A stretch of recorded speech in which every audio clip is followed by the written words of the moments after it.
Hey everyone, so for the second part of my take-home exam, I thought of like a coffee cup that would kind of represent the osmolarity. So osmolarity is easiest to think of like coffee because perhaps you like black coffee or highly concentrated coffee, in other words. Others may like their coffee full of creamer and sugar, making it much less concentrated. That kind of gives you an idea of the concentration. So if you have your black coffee, you have really concentrated coffee. You can taste that coffee. And if you have it full of creamer and sugar, you can mostly taste the creamer and sugar. Maybe not necessarily the coffee flavor, which can be kind of bitter for a lot of people.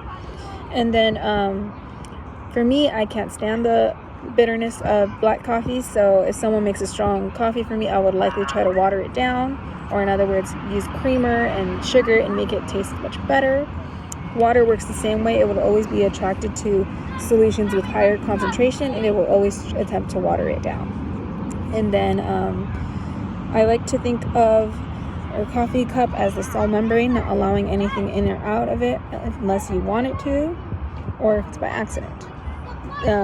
The mug will only allow certain things to enter. After all, you can't exactly fit a lot of things in a coffee cup as it is.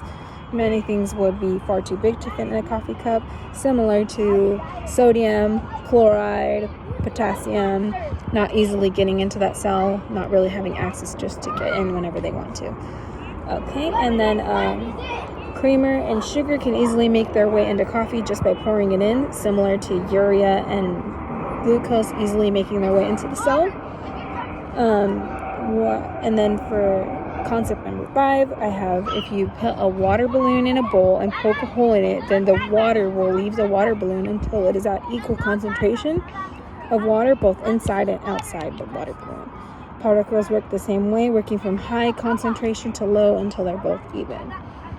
I couldn't exactly think of a coffee creamer one for that, so yeah, I just decided to go with that example. And then after you figure out, for concept number 6, after you figure out what concentration of a solution is inside versus outside the cell, and whether or not particles can enter or leave the cell, then you could figure out whether the cell would gain or lose water, or if it wouldn't do anything at all. Similarly with, say, like a water balloon. If you've seen a water balloon that's fully concentrated, you know it's immediately going to leave that water balloon because the water can easily get out of there and it can go into the outside of the cell or the water balloon, per se.